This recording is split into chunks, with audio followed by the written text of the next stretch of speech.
pretty soon after you start your podcast, you want to grow your podcast. And one of the first things that you're going to run into is realizing that promotion and distribution are king. You can't just wait and expect Spotify and Apple to do all the distributing for you. But typically what this does is brings up another problem, which is like, okay, let's say I'm an audio only show, okay? Or I don't have a video editor that can help me make clips, or I don't know video editing skills myself, right? So all of this is going to drive up complexity and more time, more money to basically achieve those outcomes. One of the things that has been very popular recently and is going to continue to be, and I've realized why, is because, well, one, it's writing, right?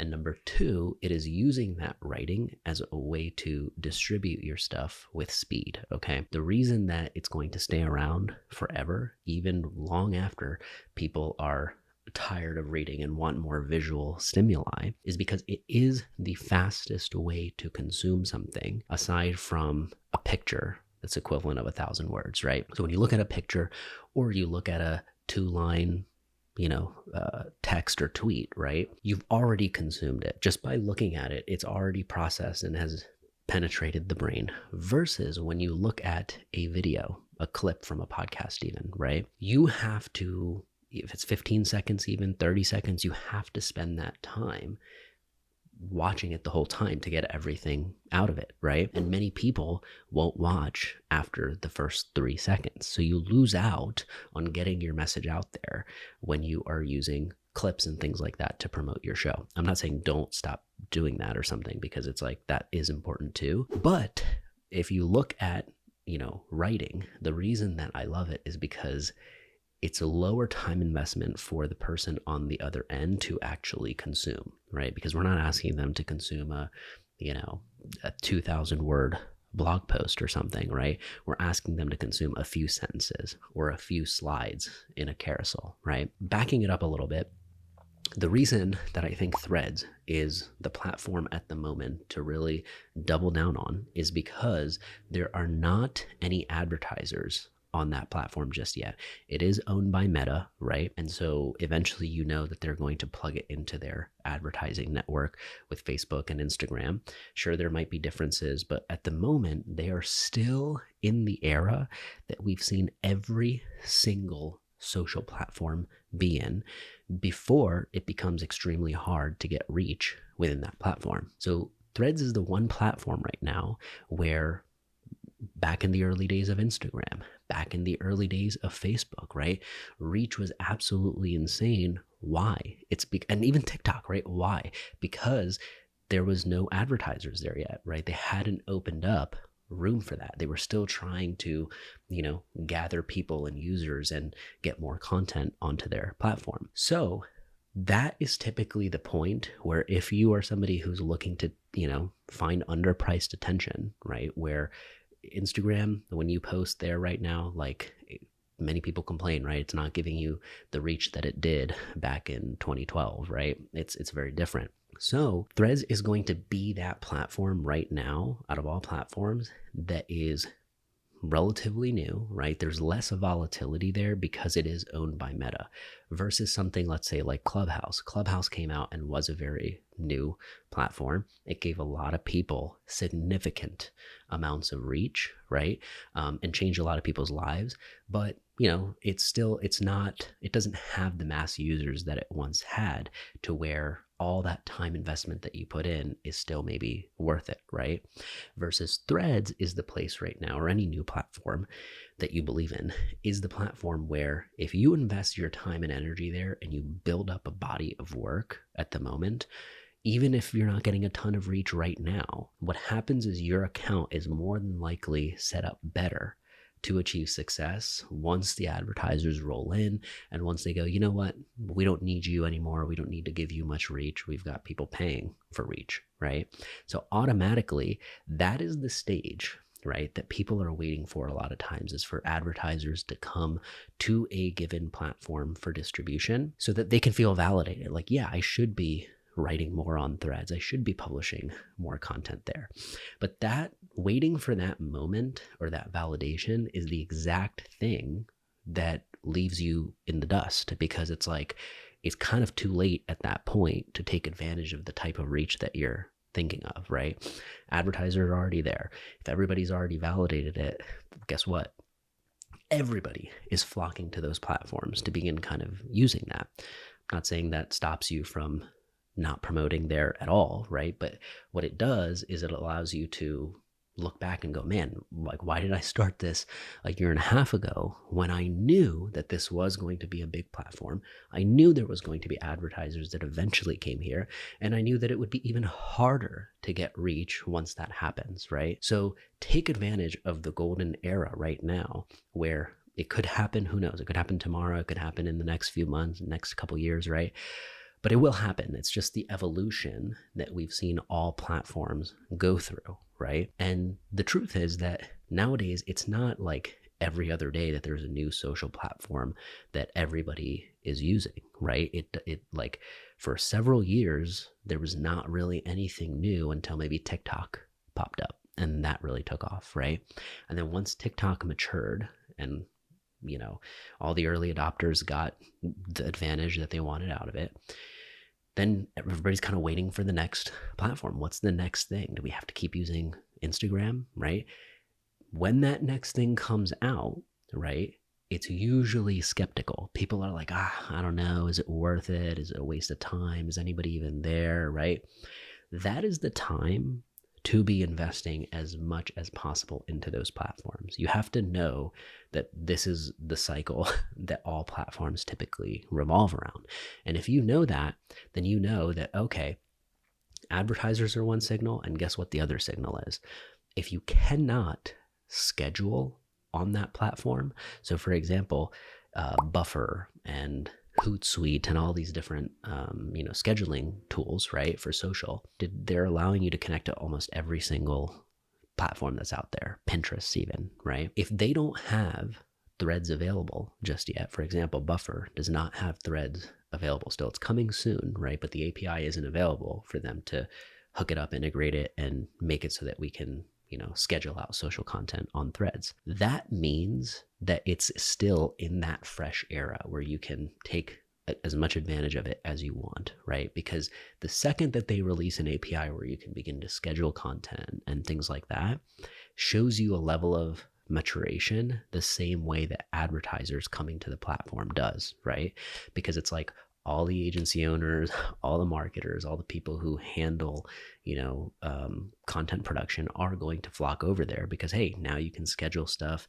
It's a little more legit just by nature, or else they wouldn't have invested in that tool and the API, right? So those are little signals that you're looking for. This is not always surefire, but it's accurate, 85% plus of the time. So these are signals that you're looking for on new platforms that come out that you're considering using for distribution. Now that we've established that, okay, Threads is worth spending your time on, right? Let me back it up even further and come back to my point of using your writing and how you're going to actually execute this. So writing to promote your podcast is one of the most effective things that you can do, right? Because your podcast is basically your, raw, but also your fleshed out thoughts that seem and sound most like yourself, right? You're going to sound the most like you on the pod versus when you're trying to make a 30-second viral video. You're going to speak differently. You're going to sound different, right? So typically what you can do is you start with the podcast that you recorded, right? And it's very easy nowadays to get a transcript. That's also a technology that was very hard to access back in the days of rev.com, right? It was kind of expensive.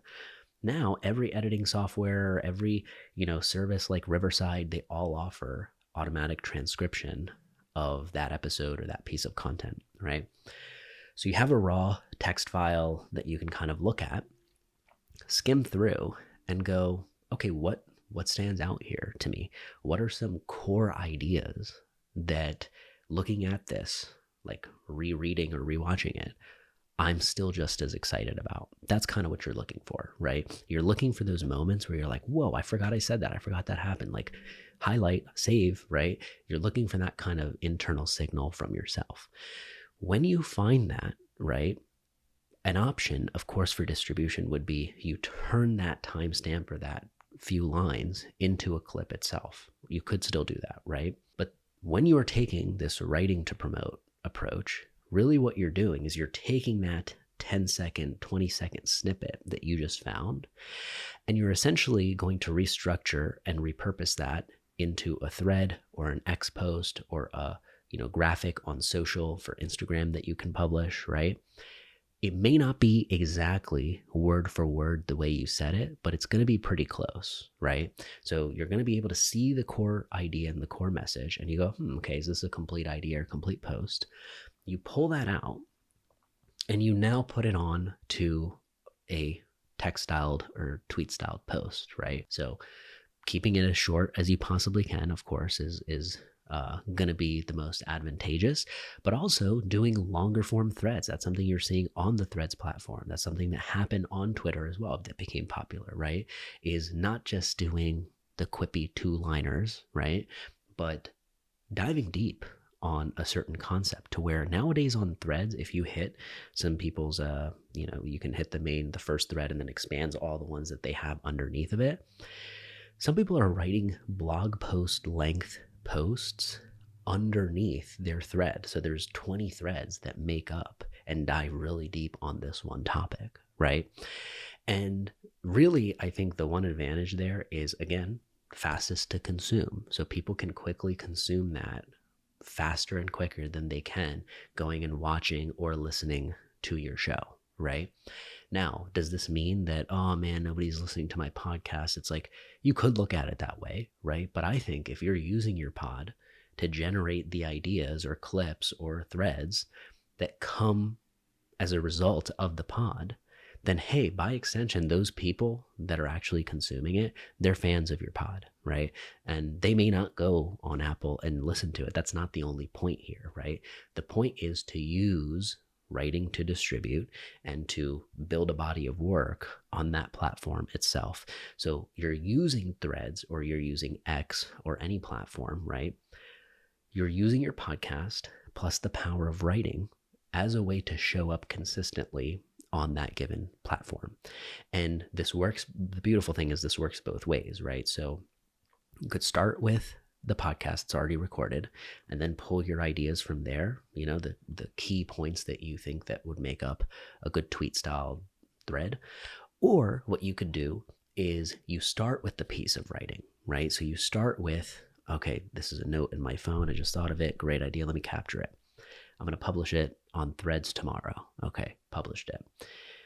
You know what? I felt pretty good about that idea. I want to talk about that. I want to make a video on that. So now what you get to do is double click on that idea and record it, right? You have somewhat of a script that you didn't have before. You have somewhat of a title. You have somewhat of a direction that you didn't have before. So you can use, because people use Twitter like this or X like this for a long time, right? They publish 6 times a day to it just to use it for hooks.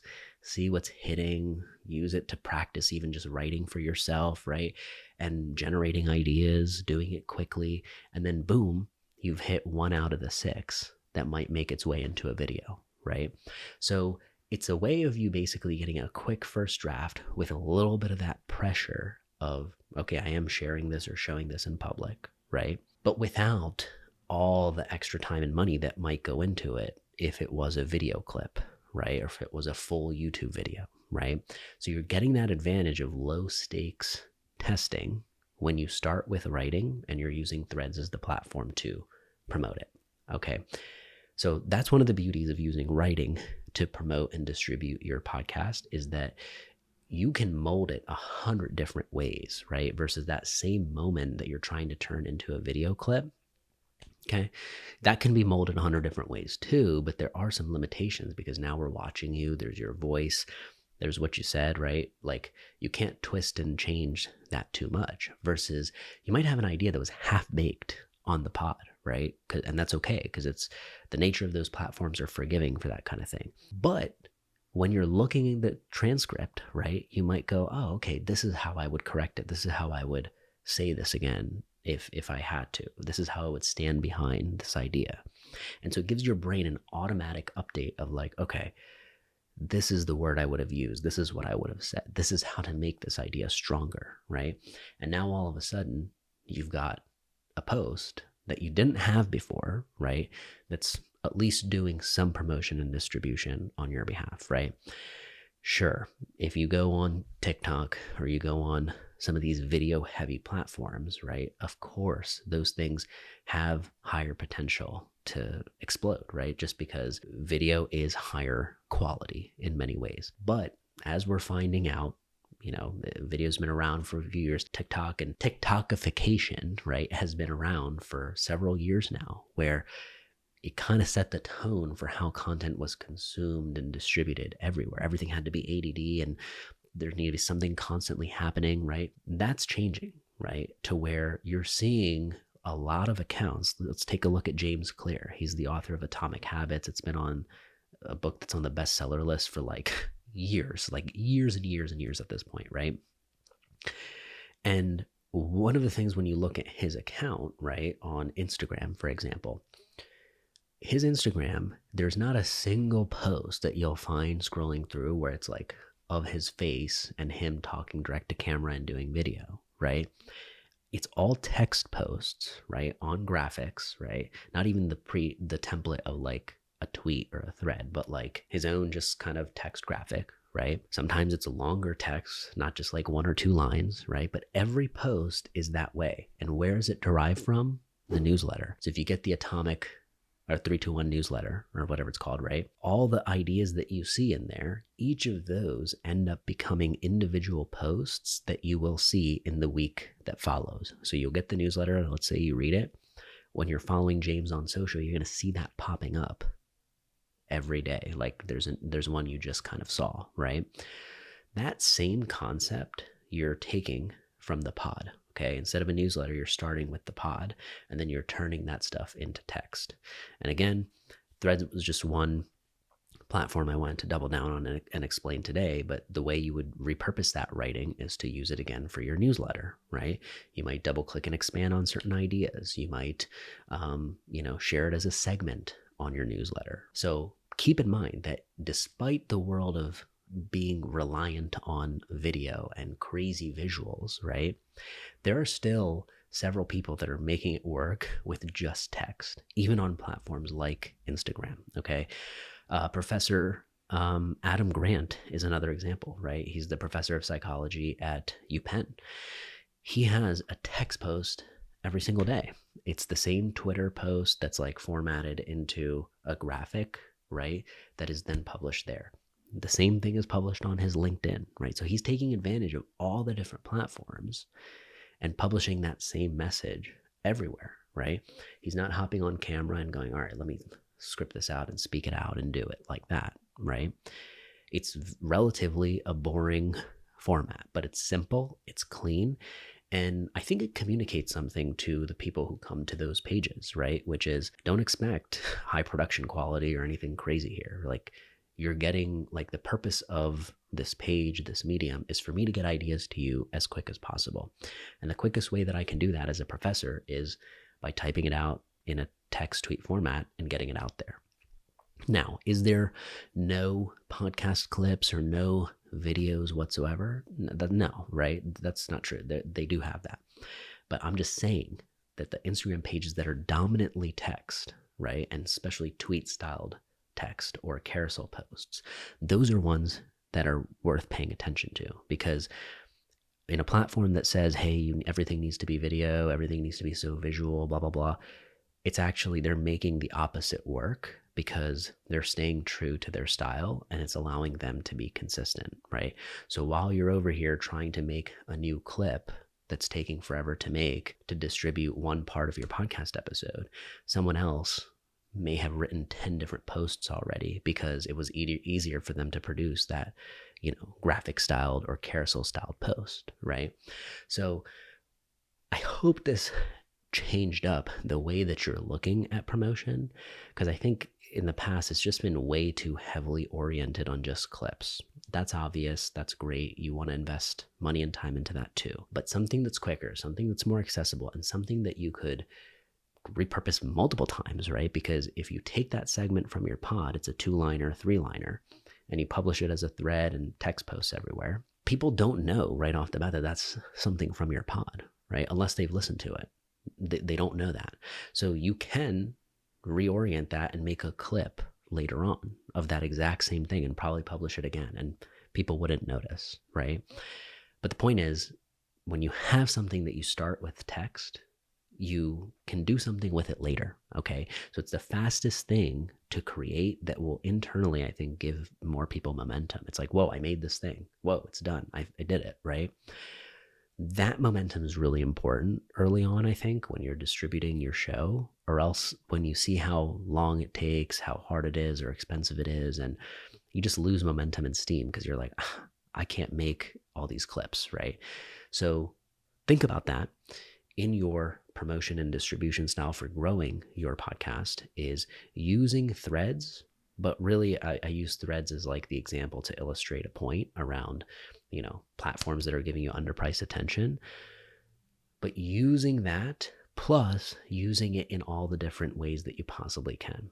Yes, like when Adam Grant posts the, tweet styled post on his LinkedIn, like, is it going to get as much reach as maybe like a podcast clip? No, probably not, right? But you're okay with that because you're just trying to figure out a way to consistently distribute and promote in a way that's sustainable to you and your production team, right? So that is something I want you to take, is writing is very powerful. It's going to be around for a long time, right? And whether you start with writing or you finish with writing, it doesn't matter. The point is, use more of it, right? Use it to start testing out hooks and podcast ideas and things that you can talk about, and then use it to promote the stuff that you just did on the podcast, where you can take it and turn it into 5, 10, 15 different posts, just because you've taken a core idea and you now have the power to add to it, which you normally don't do if you're just trying to capture and clip out that exact moment itself. So I hope this was useful. Let me know what you think. I'd love to hear your thoughts on this, but check out all the free tools and all that good stuff in the description below. Thanks for your time, and I will see you on the next one.